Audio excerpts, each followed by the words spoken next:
नमस्कार दोस्तों, क्रेडिटेक चैनल में आपका स्वागत है। दोस्तों, आज के इस वीडियो में हम समझने वाले हैं कि ऑप्शन ट्रेडिंग होता क्या है। यानी अगर कोई बिगनर ऑप्शन ट्रेडिंग स्टार्ट करना चाह रहा है तो वो कैसे स्टेप बाय स्टेप अपनी ट्रेडिंग जर्नी को स्टार्ट कर सकता है। यहाँ पे दोस्तों आज हम 6 पॉइंट में इसको कवर करने वाले हैं। सबसे पहला जो हमारा पॉइंट होगा कि ऑप्शन ट्रेडिंग बेसिकली होता क्या है। उसके बाद यहाँ पे कॉल ऑप्शन क्या होता है, पुट ऑप्शन क्या होता है।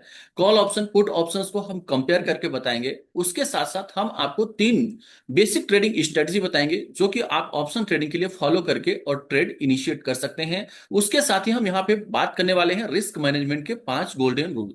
यानी कि हम आपको 5 रूल बताएंगे जिसके माध्यम से आप ऑप्शन ट्रेडिंग में अपने रिस्क को मैनेज कर सकते हैं। और साथ में कॉमन मिस्टेक, यानी कि जो ऑप्शन ट्रेडर है वह कॉमन मिस्टेक क्या करते हैं उसके बारे में हम डिटेल में बात करेंगे। तो दोस्तों, ये जो वीडियो है यह बिल्कुल बिगनर के लिए है।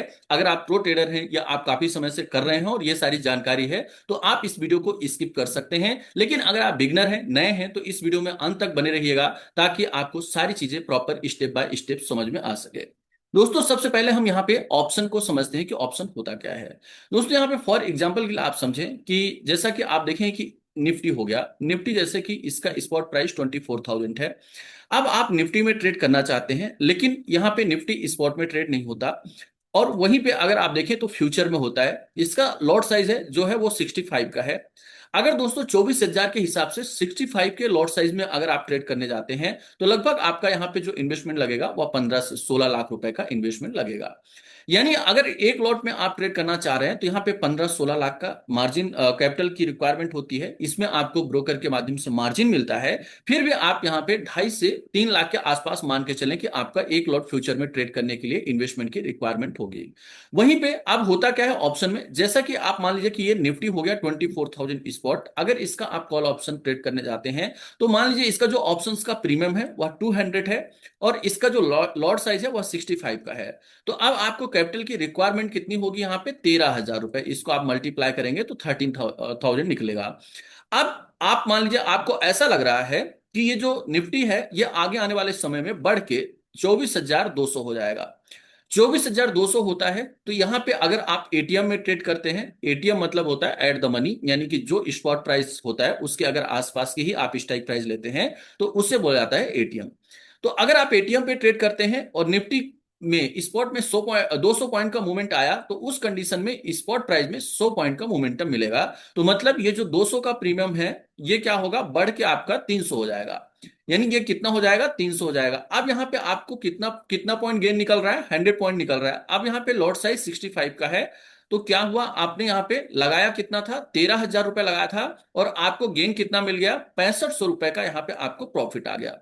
तो मतलब आप एक छोटा अमाउंट लगा के सेम निफ्टी के मोमेंटम को कैप्चर कर सकते हैं। अब यहां पे होता क्या है कि अगर आप एट द मनी में ट्रेड करते हैं तो डेल्टा की वैल्यू, यानी कि वहां पे आप देखें कि मोमेंटम आपको 1 रुपए का अगर स्पॉट प्राइस में होगा तो निफ्टी के प्रीमियम में 50 पैसे का मूवमेंट होगा। लेकिन वही आप इन द मनी में ट्रेड करेंगे तो वहां पे आपको 80 पैसे, 1 रुपए के मूवमेंट में 80 से 90 पैसे तक के मूवमेंट मिल जाते हैं। जितना आप डीप इन द मनी में जाएंगे उतना ज्यादा आपको वहां पे पॉइंट्स कंप्लीटली कैप्चर होगा। अब यहां पे रिस्क की बात करें तो मान लीजिए कि आपने यहां पे 13,000 रुपए का इन्वेस्टमेंट लगाया है। तो आपका जो हाईएस्ट रिस्क होगा वह 13,000 रुपए होगा, क्योंकि आपने 13,000 लगाया और ये जो 200 का प्रीमियम है वो मैक्सिमम कहां तक जा सकता है, नीचे से 0 तक जा सकता है। लेकिन अगर आप वहीं पे प्रॉपर रिस्क रिवार्ड मैनेजमेंट के साथ काम करते हैं तो यहाँ पे अगर आप 20% के आसपास का भी एसएल लेके चलते हैं तो लगभग आपका 40 पॉइंट का स्टॉप लॉस होगा और इस कंडीशंस में आपको लगभग 2600 के आसपास लॉस में आप बाहर हो सकते हैं। तो होता क्या है कि किसी भी इंडेक्स या स्टॉक में आप एक प्रीमियम अमाउंट को पे करते हैं और उसके माध्यम से वहां पे ऑप्शन ट्रेड करते हैं। दोस्तों, एक्चुअल में जो ऑप्शन ट्रेडिंग होती है यह माना जाता है कि हम किसी भी फ्यूचर के कॉन्ट्रैक्ट को खरीद रहे हैं। मतलब वहां पे एक हम कॉन्ट्रैक्ट कर रहे हैं। जैसे कि आप मान लीजिए कि यहाँ पे आपने क्या किया, निफ्टी 24,000 को आप खरीदना चाह रहे हैं, लेकिन आपने यहाँ पे एक कॉन्ट्रैक्ट कर लिया कि इस डेट तक हम अभी यहाँ पे एडवांस आपको दे रहे हैं अमाउंट। जैसे कि हमने आपको बताया कि 13,000 रुपए जो आपने दिया ये क्या हो गया, एक एडवांस अमाउंट हो गया। अब आप ये 24,000 के निफ्टी को खरीदने के लिए यह आपने एडवांस अमाउंट पे किया था, लेकिन कुछ ही दिन में आपको यहाँ पे प्रॉफिट देखने लगा तो आपने इसको बेच दिया और जो आपका कॉन्ट्रैक्ट था वो आपने खत्म कर दिया। मतलब अब आप वहां पे बाध्य नहीं रहेंगे कि इस फ्यूचर को आप स्पॉट को खरीदने जाएं। तो सिंपल सा दोस्तों, इस तरह से आप ऑप्शन के लॉजिक को समझे अगर आप बिगनर हैं। अब दोस्तों सबसे पहले हम लोग बात करते हैं कि ऑप्शन ट्रेडिंग होता क्या है। तो ऑप्शन ट्रेडिंग मतलब होता है स्टॉक या इंडेक्स को एक तय कीमत पर खरीदने या बेचने का राइट होता है। यहाँ पे हम करते क्या है कि कम इन्वेस्टमेंट से हम बड़े जो मूवमेंट हैं उनको हम कैप्चर कर सकते हैं, बड़े मूवमेंट का हम यहाँ पे फायदा उठा सकते हैं। अब यहाँ पे आप देखें कि किसी भी ऑप्शंस की जो कीमत होती है उसे प्रीमियम कहते हैं। जैसा कि मैंने आपको बताया वहां पे कि 200 रुपए जो इसका ऑप्शन का प्राइस था, तो यही क्या हो जाता है, उसका प्रीमियम हो जाता है। अब यहाँ पे ऑप्शन में ट्रेड करने जाते हैं तो यह दो तरह का होता है, एक होता है कॉल ऑप्शन और दूसरा होता है पुट ऑप्शन। कॉल ऑप्शन का मतलब क्या होता है कि जब मार्केट ऊपर जाता है उस कंडीशंस में हम यहाँ पे क्या करते हैं, कॉल बाय करते हैं, तो हमें बेनिफिट होता है। और वहीं पे दूसरी कंडीशन, जब मार्केट नीचे जाता है तो हम यहाँ पे क्या करते हैं, पुट ऑप्शंस में ट्रेड करते हैं। अब दोस्तों कॉल ऑप्शन क्या होता है, तो कॉल ऑप्शन मतलब क्या होता है कि जब मार्केट अप जाने की उम्मीद होती है उस कंडीशंस में हम लोग क्या करते हैं, कॉल ऑप्शंस बाय करते हैं। मतलब क्या है, मार्केट अप तो प्रीमियम क्या होगा, वहां पे बढ़ेगा, और प्रीमियम बढ़ेगा तो हमें क्या मिलेगा, बेनिफिट मिलेगा। इसी तरह से अगर मार्केट डाउन है यानी नीचे जा रहा है, तो उस कंडीशन में क्या होगा, प्रीमियम जो है वो आपका नीचे जाएगा। मतलब जब मार्केट नीचे जाएगा तो कॉल ऑप्शंस का प्रीमियम नीचे जाएगा, और अगर कॉल ऑप्शंस का प्रीमियम नीचे जाएगा तो आपको वहां पे क्या होगा, लॉस होगा। जैसा कि मैंने आपको बताया कि 24,000 से मान लीजिए कि आपने यहाँ पे कॉल ऑप्शन 24,000 के स्पॉट प्राइस का खरीदा, उसका प्रीमियम 200 रुपए था, और आप सोच के चल रहे थे कि निफ्टी 24,200 जाएगा, लेकिन निफ्टी 24,200 ना जाके 24,000 से नीचे आ गया। तो उस कंडीशंस में ये जो 200 रुपए का प्रीमियम है, यह क्या होगा, 180 आ सकता है, 170 आ सकता है, और नीचे आएगा। और जितना नीचे यह प्रीमियम आएगा वहां पे आपका उतने पॉइंट का यहाँ पे लॉस होते हुए दिखेगा। मैक्सिमम लॉस कितना हो सकता है, तो मैक्सिमम लॉस यानी कि आपने जितना प्रीमियम पे किया है, प्रीमियम कितना पे किया था आपने, मैंने आपको बताया था वहां पे 13,000 रुपए, तो मैक्सिमम आपका वहां पे लॉस कितना हो सकता है, 13,000 रुपए का। एग्जाम्पल के लिए दोस्तों आप समझिए कि यहाँ पे आपने निफ्टी लिया, निफ्टी जो है वह 24,000 यहाँ पे आपने लिया, स्पॉट प्राइस है। और यहाँ पे आपने क्या किया, 24,000 का कॉल ऑप्शन यानी कि सी, सी मतलब होता है कॉल ऑप्शन। कॉल ऑप्शन आपने खरीदा 150 रुपए से।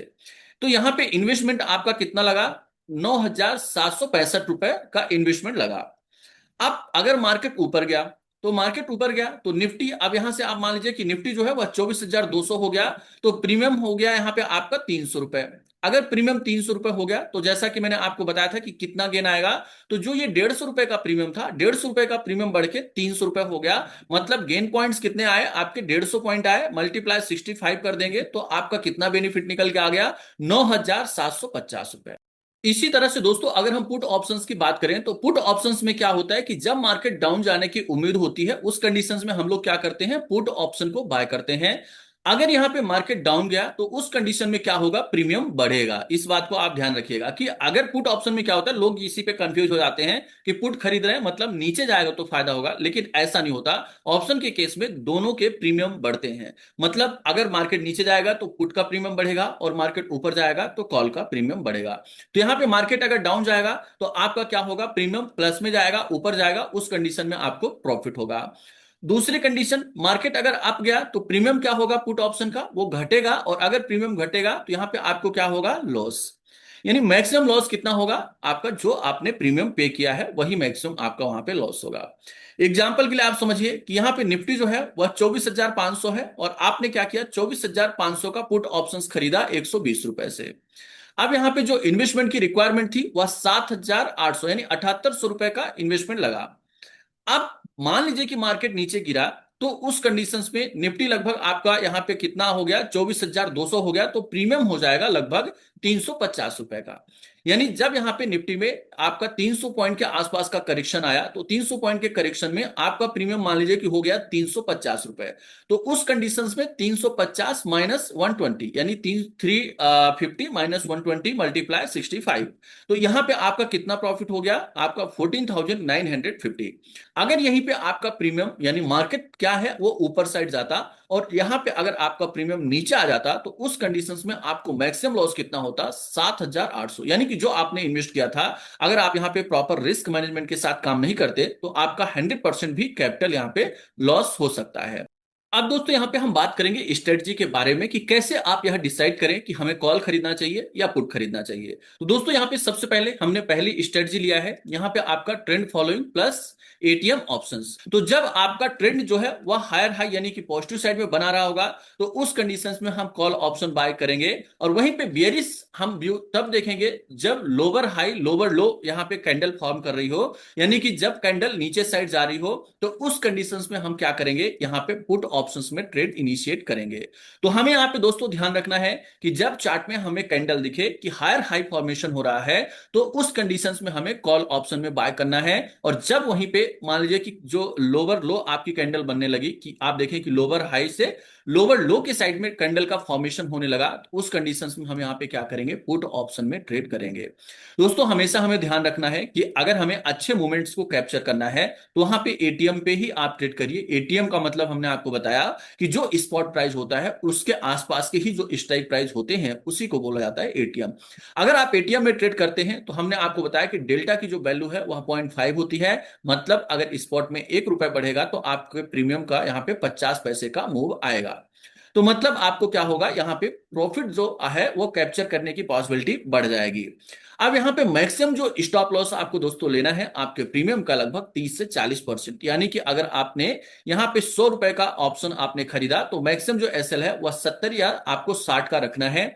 और इसी तरह से जो आपका टारगेट होना चाहिए वो आप यहाँ पे 70% से 100% तक रख सकते हैं। यानी कि जब आप यहाँ पे 30 से 40% का आप एसएल रख रहे हैं तो फिर रिवार्ड के लिए 70 से 100% तक हमें जाना चाहिए। तो इस तरह से आप रिस्क को मैनेज कर सकते हैं। रिस्क रिवार्ड रेशियो दोस्तों 1:2 का अगर आप लेके चलते हैं तो वो और बेटर होता है आपकी ऑप्शन ट्रेडिंग के लिए। अब दोस्तों यहाँ पे हम बात करते हैं नेक्स्ट स्ट्रेटजी पे। आप देखिए कि जो नेक्स्ट और इंपॉर्टेंट स्ट्रेटजी है वो सपोर्ट और रेजिस्टेंस होती है। यानी कि हमें क्या करना होता है कि जब मान लीजिए कि मॉर्निंग में मार्केट ओपन हुआ, मार्केट ओपन होने के बाद किसी भी स्टॉक या इंडेक्स में हम रेजिस्टेंस लेवल को देखेंगे कि रेजिस्टेंस कहां पे है, सपोर्ट कहां पे है। अब मान लीजिए कि एग्जांपल के लिए आप समझिए कि ये हमने एक चार्ट लिया, यहां से हमने लाइन ड्रॉ किया, ये हमारा जो रेंज निकल के आ रहा है ये सपोर्ट निकल के आ रहा है और ये रेजिस्टेंस निकल के आ रहा है। अब यहां पे ये मार्केट जब चालू हुआ तो मान लीजिए कि इस रेंज में मार्केट था, मार्केट गिरते गिरते गिरते गिरते ये सपोर्ट के आसपास हमारे आया। अब दोस्तों आप देखिए कि जब तक ये नीचे साइड आ रहा है तब तक हम कुछ भी नहीं करेंगे, शांति से बैठ के देखेंगे।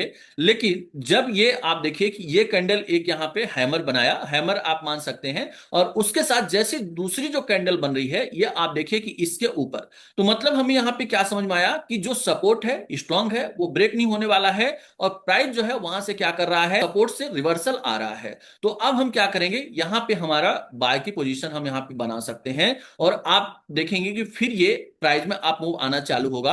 अब हमें सेल की, अगर मान लीजिए अब यहां पे हमें क्या करना है, हम यहां पे कॉल ऑप्शन बाय करेंगे। मतलब अगर प्राइस ऊपर से गिरते गिरते सपोर्ट पे आए, लेकिन हमें तब तक वहां पे इंतजार करना होगा जब तक वो सपोर्ट रेंज टूटे। यानी कि अगर वह सपोर्ट रेंज टूट जाता है तो इसका मतलब क्या होगा कि फिर ये जो सपोर्ट है ये रेजिस्टेंस का काम करेगा और प्राइस यहां से और ज्यादा नीचे जा सकता है। तो हमें कंफर्मेशन का वेट करना होगा। ऐसा नहीं होता कि सपोर्ट है तो सपोर्ट टूटेगा ही नहीं, सपोर्ट टूट भी सकता है। तो हमें क्या करना है, सपोर्ट का पहले इंतजार करना है, प्राइस उस लेवल पे आने दीजिए। आने के बाद जब यहां से आप देखिए कि यहां से रिजेक्शन आ रहा है और सपोर्ट से ही प्राइस में रिवर्सल आ रहा है, देन हम यहां पे फिर अपनी एंट्री बनाएंगे। और उस कंडीशंस में जो हमारा एसएल होगा वो मोस्टली हमारा क्या होगा, ये जो सपोर्ट लेवल है इसके नीचे। लेकिन अब हमें रिस्क रिवार्ड रेशियो को भी मेंटेन करना होता है। तो उस कंडीशंस में जो भी आपका रिस्क रिवार्ड, मान लीजिए आपने 60 पॉइंट का टारगेट लिया है तो 30 पॉइंट का स्टॉप लॉस वहां पे आप जरूर मेंटेन करें, 25 से 30 पॉइंट का। तो ये आपका रिस्क रिवार्ड मेंटेन होगा। अब दोस्तों कंडीशन नंबर 2 कि जब मार्केट बढ़ते बढ़ते रेजिस्टेंस के आसपास गया, लेकिन आप देखिए कि ये रेजिस्टेंस को टच किया, ये रेजिस्टेंस लाइन थी, लेकिन इससे आप देखें कि धीरे धीरे यहां से रिजेक्शन आना चालू हुआ। तो इससे आपको क्या पता चलेगा कि रेजिस्टेंस होता क्या है दोस्तों, यहां पे जो बड़े ट्रेडर्स होते हैं यानी कि जो बड़े अमाउंट्स होते हैं वो रेजिस्टेंस और सपोर्ट जोन में लगे हुए होते हैं। तो हमें क्या कंफर्मेशन मिला, यहाँ पे जो रेजिस्टेंस है वो स्ट्रांग है, यहाँ पे जो सेलर है वो अपनी पोजीशंस को इंटैक्ट किए हुए हैं, वो अपनी पोजीशन को निकाल नहीं रहे हैं। तो मतलब यहां से मार्केट मार्केट में। जैसे आप देखिए कि ये पहली कैंडल निगेटिव बनी, उसके बाद ये दूसरी कैंडल बनी, तो यहां से हमें क्या कंफर्मेशन मिलेगा कि आप मार्केट सेल साइड में जा सकता है। और जब आप रेजिस्टेंस सपोर्ट निकालें और इंट्राडे में ट्रेड कर रहे हो तो आप 5 से 10 मिनट का टाइम फ्रेम ले सकते हैं चार्ट पे।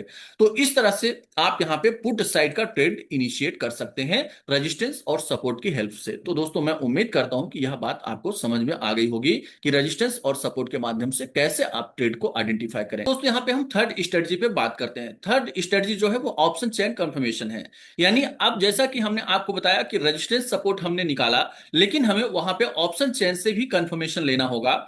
मतलब होता क्या है कि जहां हैवी पुट राइटिंग होती है उसे माना जाता है सपोर्ट लेवल। दोस्तों पुट राइटिंग का मतलब होता है जो लोग पुट को बेच के रखते हैं उसे बोला जाता है पुट राइटिंग, और जो लोग कॉल को बेच के रखते हैं, देखिए ट्रेडिंग दो तरह से होती है। जैसे हमने आपको बताया कि यहाँ पे हमने कॉल बाय कर लिया या पुट बाय कर लिया, इसी तरह से वो जिनके पास पैसा ज्यादा होता है वो लोग क्या करते हैं, कॉल और पुट को सेल करके भी ट्रेड करते हैं। सेल में होता क्या है कि जैसे टाइम वैल्यू डिके होता है, थीटा का जो डिके होता है उसका उनको बेनिफिट मिलता है, इसलिए वो लोग क्या करते हैं वहां पे कॉल और पुट को सेल करके भी ट्रेड करते हैं। तो मतलब होता क्या है कि अब हमें यहां पे ध्यान देना होगा कि सबसे ज्यादा पुट राइटिंग किस लेवल पे है। अब मान लीजिए यहां पे जैसे कि 21,500 का लेवल यहां पे सामने निकल के आ रहा है। निफ्टी के 21,500 के लेवल पे आपका 2 लाख पुट राइटिंग है। यानी इस लेवल पे आप अगर इधर देखिए तो सबसे ज्यादा आपकी पुट राइटिंग है। मतलब जो बिग प्लेयर हैं वो इसको निफ्टी को 21,500 के नीचे नहीं ले जाने देना चाहते। मतलब ये आपका क्या करेगा, इंपॉर्टेंट सपोर्ट का काम करेगा।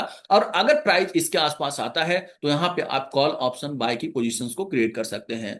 हाँ, अगर दूसरी कंडीशन ये होगी कि मान लीजिए कि यह स्ट्राइक प्राइस है, यहां पे 2 लाख की पुट राइटिंग है, लेकिन ये दो जब प्राइस यहां से गिरते गिरते और लगभग 21,500 के आसपास आया, लेकिन यहां पे जो 2 लाख का ओपन इंटरेस्ट था पुट राइटिंग का, ये घटते घटते 1 लाख हो गया। मतलब कम हो रहा है। और ये जो कॉल साइड राइटिंग है ये क्या हो रही, बढ़ रही है। मान लीजिए बढ़ते बढ़ते 2 लाख पहुंच जाए, तो यहां पे आपको क्या समझ में आएगा कि कॉल राइटिंग हो रही। कॉल राइटिंग का मतलब हमने क्या बताया आपको कि कॉल सेल। और कोई कॉल कब सेल करेगा, जब उसको लगेगा कि मार्केट इसके ऊपर नहीं जाएगा, यहां से नीचे ही जाएगा, तो उस कंडीशंस में वो कॉल ऑप्शन को सेल करेगा। तो मतलब हमें समझ में आ जाएगा कि ये सपोर्ट जो है वो वीक हो रहा है और इसके टूटने की संभावना बनी हुई है। लेकिन अगर यहीं पे पुट राइटिंग इंटैक्ट रहे तो आप समझ जाइएगा कि यहां से रिकवरी आने वाली है, यानी कि शॉर्ट कवरिंग आएगी और मार्केट में पॉजिटिव मोमेंटम देखने को मिल सकता है। तो यहां से हम कॉल ऑप्शंस की पोजीशंस क्रिएट कर सकते हैं। इसी तरह से जब रेजिस्टेंस के आसपास जाएगा तो यहां पे हम पुट ऑप्शन की पोजीशंस को क्रिएट कर सकते हैं। मतलब जहां पे हैवी कॉल राइटिंग होगी वह स्ट्रॉन्ग रेजिस्टेंस का काम करेगा। दोस्तों ऑप्शन चेन से रिलेटेड हमने एक कंप्लीट वीडियो बनाया है और उसमें ऑप्शन चेन के हर एक बिंदु को हमने वहां पे कवर किया है। तो उस वीडियो को आप चैनल पे विजिट करिएगा, वहां पे आपको मिल जाएगा। और अगर आपने उस ऑप्शन चेन को समझ लिया तो मैं बोलता हूं कि बिगनर क्या प्रो ट्रेडर को भी वहां पे बहुत बेनिफिट मिलने वाला है। तो दोस्तों उस वीडियो को मिस मत करिएगा, उसमें मैंने ऑप्शन चेन का एक एक बिंदु कवर किया है और वहां पे जो भी आपके अंदर डाउट होगा वो सारी चीजें वहां पे आपकी कवर हो जाएंगी। तो उस वीडियो को जरूर देखिएगा। अब दोस्तों अगर आप बिगनर हैं और ट्रेडिंग स्टार्ट करने जा रहे हैं तो आपको यहाँ पे रिस्क मैनेजमेंट के कुछ रूल्स हैं, उनको हमेशा ध्यान में रखना होगा। जैसे कि मान लीजिए कि आपका जो कैपिटल है उसका हमें हर एक ट्रेड में मात्र 2 से 3% का ही रिस्क लेना है। अब आप सोचेंगे कि 2-3% का कैसे रिस्क लेंगे जब हम एसएल 30% का लगा रहे हैं, 40% का लगा रहे हैं। तो सबसे बड़ी गलती लोग यहीं पे करते हैं। एग्जाम्पल के लिए आप मान लीजिए यहां पे समझिए कि आपका इन्वेस्टमेंट 1 लाख रुपए का है। आपका इन्वेस्टमेंट 1 लाख है, लेकिन आपका जो डिसिप्लिन है वो आपने यहां पे रखा है कि मैं एक लॉट पे ही ट्रेडिंग करूंगा। तो जरूरी नहीं है कि आपके डीमेट अकाउंट में 1 लाख रुपए है तो आप पूरे 1 लाख रुपए से ट्रेड करें। अब जैसा कि मैंने आपको बताया कि आपने यहाँ पे 200 रुपए का प्रीमियम खरीदा, आपको केवल यहाँ पे जो इन्वेस्टमेंट लगा वह 13,000 रुपए का इन्वेस्टमेंट लगा। अब अगर यहाँ पे मैं रिस्क की बात करूं तो आप देखें कि लगभग हमें क्या करना है, टोटल कैपिटल। अब यहाँ पे आप देखिए कि अगर आपने 200 पॉइंट पे खरीदा, अब यहां पे आप क्या कर रहे हैं, इसको ज्यादा से ज्यादा आपने एसएल क्या रखा, 30 पॉइंट का रखा। मतलब आपने 200 रुपए से खरीदा था और एसएल आपने 30 पॉइंट का रखा। तो 30 पॉइंट का अगर आपने एसएल रखा तो मैक्सिमम जो नुकसान होगा आपका वह 1,800 से 2,000 रुपए होगा। अगर आप और एसएल बड़ा कर देते हैं, वहां पे आपने एसएल मान लीजिए कि 40 पॉइंट का आपने कर दिया, तो कितना आपका रिस्क होगा, 26,100, 2,600 रुपए। तो मतलब 2,600 रुपए, यानी कि आप देखें कि लगभग वह आपका होगा 2.5%, यानी कि आपके इन्वेस्टमेंट का 2.5% ही यहाँ पे हो रहा है। तो मतलब यहाँ पे आपको ध्यान रखना है कि अपने कैपिटल का एक ट्रेड पे मैक्सिमम जो रिस्क है वह 2 से 3% ही लेना है। इससे होगा क्या, मान लीजिए कि आप ट्रेड कर रहे हैं, आपको 2 ट्रेड पे नुकसान हो गया, 3 ट्रेड पे कंटिन्यू नुकसान हो गया, तो कितना ज्यादा आपका नुकसान होगा? मैक्सिमम 7,000, 8,000, मैं मान लेता हूं 10,000। फिर भी क्या होगा, आपका अगर 10,000 नुकसान हो गया तो 90,000 आपके डिमेट में बचा हुआ है। लेकिन अगर आपके पास से स्ट्रेटजी अच्छा है, आपकी स्किल अच्छी है, तो आप इस 10,000 को रिकवर कर लेंगे। लेकिन अगर वहीं पे आप एक ट्रेड पे मान लीजिए कि आपने 100 रुपए से खरीदा, सारा कैपिटल वहां पे लगा दिया और 40% का नुकसान हो गया, 50% का, तो डायरेक्ट आपका इन्वेस्टमेंट 1 लाख से 50,000 हो जाएगा और वहां पे आपका रिस्क बहुत ज्यादा बढ़ जाएगा। मतलब आप उसको रिकवर नहीं कर पाएंगे, बड़ी आपको मशक्कत करनी पड़ेगी रिकवर करने के लिए। तो इस बात को, ये बहुत इंपॉर्टेंट पॉइंट है, इसको आप ध्यान में रखिएगा। दूसरा क्या होता है, स्टॉप लॉस हमेशा मैंडेटरी होता है, यानी अनिवार्य होता है। स्टॉप लॉस को लगाएं, उसको ध्यान में रखें। ऐसा नहीं कि आप इंतजार करते रहिए, 100 रुपए से आपने सोचा था कि हम 80 का एसएल रखेंगे और ये प्राइस गिरते गिरते 70 आ गया, अब आपको लग रहा है कि ये 80 आ जाएगा तो हम निकाल देंगे, और यही करते करते प्राइस 60 चला गया। अब आप सोचेंगे कि 70 भी आ जाए इस बार तो निकाल दूंगा, और वो करते करते 30 रुपए 20 रुपए आ जाएगा, और फिर आपको लगने लगेगा कि अब सब खत्म हो गया है, अब कुछ बचा नहीं, तो चलो रिस्क ले लेते हैं, और ऐसा करके ये 100% आपका खत्म हो जाएगा। तो हमेशा स्टॉप लॉस मेंटेन जरूर करें। अब यहां पे आपको ध्यान रखना है कि वीकली ऑप्शंस को प्रीफर करें, मतलब वहां पे लिक्विडिटी अच्छी होती है वीकली अगर आप ऑप्शंस ट्रेडिंग करते हैं। और उसके साथ साथ एक्सपायरी ट्रेडिंग को हो सके तो आप अवॉइड करें, बचें, या फिर आप अगर इस वहां पे हैजिंग वगैरह कर लेते हैं तो वो अच्छा है। होता क्या है कि जो बिगनर होते हैं, नए ट्रेडर होते हैं, उनके पास इतनी स्किल नहीं होती है, और स्किल नहीं है अगर आप एक्सपायरी डे पे ट्रेड करेंगे तो आपके नुकसान होने की पॉसिबिलिटी बढ़ जाती है, क्योंकि प्रीमियम एकदम से ऊपर नीचे होता है। और सडन कई बार तो प्रीमियम अगर 50 चल रहा है और एकदम से प्राइस और टाइम वैल्यू डिके आता है और वो प्रीमियम 10 रुपए आ जाती है, फिर वहां पे आप कंट्रोल नहीं कर सकते। तो इस बात का आपको ध्यान रखना होगा। अब दोस्तों यहाँ पे हम समझते हैं कि ऑप्शन बायर सबसे बड़ी गलतियां क्या करते हैं। दोस्तों अगर आप बिगनर हैं तो इस बात को अपने दिमाग में बैठा लीजिए, क्योंकि जो मैक्सिमम लोग लॉस करते हैं वो इसी गलती की वजह से मार्केट में लॉस में जाते हैं। मतलब होता क्या है कि ट्रेंड के अगेंस्ट ट्रेड करना। अगर आप मार्केट मान लीजिए बढ़ रहा है, वेव जो है वो पॉजिटिव साइड में है, लेकिन आप उसके अगेंस्ट ट्रेड करते हैं, तो वहां पे जो रिस्क है वो आपका बढ़ जाएगा, लॉस की पॉसिबिलिटी बढ़ जाएगी। और दूसरा होता क्या है कि सस्ते के चक्कर में उनको ऐसा लगता है, बहुत सारे लोग ऐसे हैं, उनको ऐसा लगता है कि जैसे मान लीजिए कि निफ्टी 24,000 चल रहा है और उन्होंने देखा कि यहाँ का प्रीमियम 200 रुपए है, लेकिन हमने 24,500 पे देखा, तो वो प्रीमियम आपका चल रहा है 10 रुपए। तो उनको ऐसा लगता है कि ये 10 रुपए का हम प्रीमियम खरीद लेते हैं, और अगर ये बढ़ने पाया 200 चला गया तो हमको तो बहुत ज्यादा प्रॉफिट हो जाएगा। मतलब यहाँ पे कितना प्रॉफिट, आपका 20 गुना का प्रॉफिट हो जाएगा। तो इस लालच के चक्कर में वो deep out of money trade करते हैं, और वो प्रीमियम क्या होता है, जीरो हो जाता है। तो आपको बचना है, बहुत ज्यादा डीप आउट ऑफ मनी में ट्रेड नहीं करना है। आउट ऑफ मनी का मतलब दोस्तों, आप अगर नए हैं तो इसको ध्यान रखिए कि जैसे निफ्टी का स्पॉट प्राइस 24,000 है, तो 24,400, 24,500, 24,700, ये क्या होगा, डीप आउट ऑफ मनी होगा। तो इससे थोड़ा सा आपको बचना होगा। और लॉस होने पर, जैसे लॉस होने लगता है तो हम क्या करते हैं, एवरेज करने लगते हैं। हमें लगता है कि प्राइस नीचे आ गया है और क्वांटिटी खरीद लेते हैं, और वो जैसे ही ऊपर जाएगा तो रिकवर हो जाएगा। लेकिन 70 से 80% टाइम ऐसा देखा गया है कि जो प्राइस, यानी कि जिसकी वैल्यू नीचे जाने लगती है, फिर वो ऊपर जल्दी नहीं आती है। तो हमें यहाँ पे एवरेज से बचना होगा। एवरेज अगर हम करेंगे तो वहां पे हमारे सारे कैपिटल नुकसान होने की पॉसिबिलिटी बढ़ जाती है। ओवर ट्रेडिंग से भी बचना है दोस्तों। हमें दिन में कोशिश करना है कि अगर श्योर शॉट, अगर मान लीजिए कि आपने मॉर्निंग में ट्रेड किया, 1 से 2 ट्रेड किया, आप प्रॉफिटेबल हो गए, तो फिर आपको अपना सिस्टम क्लोज करके साइड होना चाहिए। लेकिन यहाँ पे मतलब हमें बचना चाहिए कि हम 5 से 10 ट्रेड दिन में नहीं करें। अगर हम नंबर ऑफ ट्रेड्स बढ़ाएंगे तो वहां पे क्या होगा कि हमारा जो माइंड सेट है, स्ट्रेटजी है, वो प्रॉपर वर्क नहीं करेगी, और जो मान लीजिए आपने सुबह कमाया है और मार्केट क्लोज होते तक वो आप देके चले जाएंगे। तो हमें क्या करना है, ओवर ट्रेडिंग से बचना है। दोस्तों अगर जो चीजें हम आपको यहाँ पे बता रहे हैं, अगर ये समझ में आ रही तो वीडियो को लाइक जरूर करिए, कमेंट करिए, और वीडियो को ज्यादा से ज्यादा शेयर कर दीजिएगा, ताकि और भी जो बिगनर है उनको भी ऑप्शन ट्रेडिंग का नॉलेज हो सके। तो दोस्तों आपको क्या ध्यान रखना है, यहाँ पे ऑप्शन ट्रेडिंग का फार्मूला, यानी कि हमारी डायरेक्शन सही होनी चाहिए। अगर हमारी डायरेक्शन सही हो, उसके साथ एंट्री सही हो, और साथ में अगर हम स्टॉप लॉस को डिसिप्लिन के साथ फॉलो करते हैं, तो हम वहां पे मार्केट में कंसिस्टेंट बेसिस पे प्रॉफिट बना सकते हैं। लेकिन हमें सही डायरेक्शन पकड़ना होगा, राइट टाइम की एंट्री लेना होगा, और उसके साथ स्टॉप लॉस को डिसिप्लिन के साथ फॉलो करना होगा। अगर ये मंत्र आप फॉलो करते हैं तो कंसिस्टेंट बेसिस पे आप धीरे धीरे मार्केट में प्रॉफिट बना सकते हैं। दोस्तों यहाँ पे जो भी चीजें हमने आपको बताया यह केवल एजुकेशनल पर्पज के लिए है। हमारे द्वारा यहाँ पे कोई भी बाय सेल या होल्ड की रिकमेंडेशंस नहीं है। मेरा उद्देश्य रहता है कि ज्यादा से ज्यादा हम आपको सिखाएं। अगर आप स्किल्ड रहेंगे तो कंटिन्यू और लंबे समय तक मार्केट में बने रहेंगे। लेकिन अगर आप बिना नॉलेज के साथ मार्केट में आएंगे तो वहां पे आपका जो रिस्क है, लॉस की पॉसिबिलिटी है, वो बढ़ जाती है। तो दोस्तों इस वीडियो को ज्यादा से ज्यादा शेयर करिए, लाइक करिए और साथ में बेल आइकन जरूर प्रेस कर दीजिए। उससे जैसे ही कोई भी ऐसी एजुकेशनल वीडियो होगी उसका नोटिफिकेशन सबसे पहले आपको प्राप्त होगा। धन्यवाद, नमस्कार।